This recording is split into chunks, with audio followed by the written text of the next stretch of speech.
lot of the products you buy better. BAS. Headline News continues at the top of the hour. Now time for local edition Headline News. Serving DeKalb County for 25 years, we are Headline News Local Edition. I'm Elena Alkema. Thanks for joining us. A DeKalb man was arrested yesterday for obstructing a police officer and for hiding out 2 female juvenile runaways. Alexander Ryan allegedly hid 2 of the girls at the Ron Joe Motel in Kane County while claiming that he didn't know of the girls' whereabouts. One of the girls was turned over to the police while the other was released to her parents. A 3rd runaway was also found and transported to the Kane County Youth Detention Center on a juvenile warrant from DeKalb County. Grant Bradford from Malta was arrested for allegedly hiding the 3rd runaway. One arrest is still pending. DeKalb and Sycamore Husky bus line routes will be eliminated soon after the spring semester. The number 2 city route will be transferred to the campus route, increasing the number of buses from 5 to 6. The Greek Row route will also change, moving the number 3 bus toward the Echo Park area. The number 3 bus will help alleviate some of the overcrowding on the number 1 bus. Other changes will also be made for the late night ride service. Some cars will be eliminated because they do not come equipped with accommodations for people with disabilities. The problems of underage drinking in DeKalb has risen since the closing of fraternity after hours. Chad Weingart has the story. Always been an option to everyone, even those underage. But now, those underage drinkers aren't at the after hours or dorm rooms. They're making their ways to the bars. Here in DeKalb, the local bars have seen an increase in underage students attending the bars. The number 1 primary factor is that the after hours and the fraternity houses have been closed. The combination of younger drinkers, plus the fact of not being able to drink at the dorms or after hours, has led to the illegal bar activity. Pledging and after hours, that's basically what all the sorority people did. And so now that's what most of the house does, is just go out to the bars since there's really nothing else. There's apartment parties and stuff, but the bars are mainly what people are aiming for now.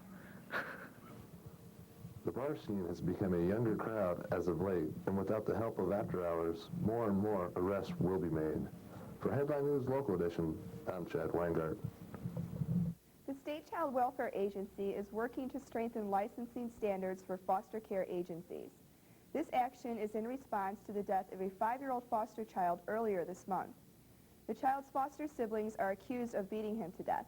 According to the Chicago Tribune, changes made to the Department of Children and Family Services would include monthly caseworker visits, tougher training programs, and new requirements on the administration of private agencies. These changes must first pass through a legislative committee. The DeKalb Airport Advisory Board met Wednesday night in the DeKalb Annex building. Reporter Greg Gardner has the story. Concerns over the treatment of their planes while the airport has air shows. The residents were worried about their planes not being tied down during the air show in case of bad weather. As far as the parking goes, anyone coming in is directed by the air show producer and their grounds crew as to where they should park their aircraft.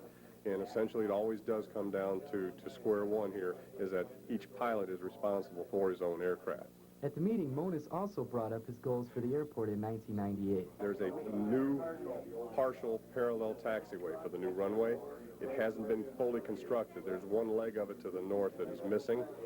We're wanting to complete the extension of that parallel taxiway all the way to the north to the end of runway 20, so that as an aircraft lands into runway 20, they can taxi right on back without having to come back down the runway. Reporting from the DeKalb Airport Advisory Board meeting in the Annex building, I'm Greg Gardner, Headline News Local Edition.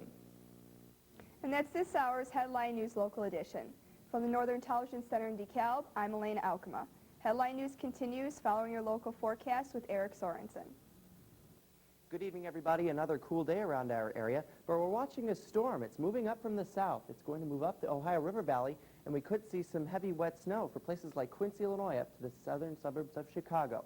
The forecast map for tonight, the low pressure system is still off to the south. This will be moving up north, and that will bring some snow maybe into our area. We could see some snow, especially off to the south and southeast. Low temperatures tonight, 31 right here in DeKalb, 32 in Peoria, 30 in Rockford, and 34 in Chicago.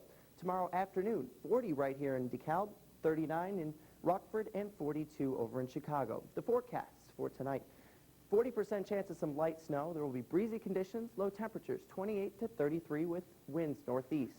For tomorrow, some morning snow We could see some peaks at the sun in the afternoon.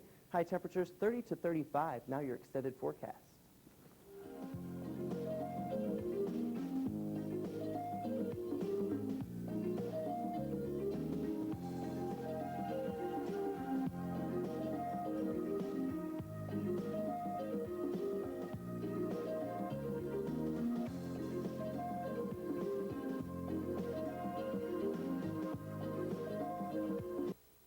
This is the CNN Headline News Network. The DeKalb County Sheriff's Office wants to keep our roads and highways safer for infants and small children. Child restraint seats are now available to be checked out from the Sheriff's Office for families that cannot afford to purchase one. Parents or relatives of children under 5 may borrow a child restraint seat for up to 90 days. For details of this program or to donate a child restraint seat, contact the DeKalb County Sheriff's Office at 895-7260. That's 895-7260.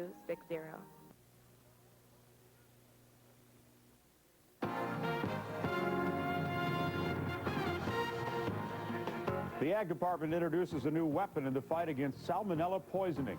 Another independent counsel named to investigate a Clinton administration official, and the Los Angeles Dodgers take on a down-under field. We'll explain. I'm Chuck Roberts with CNN Headline News. Good afternoon.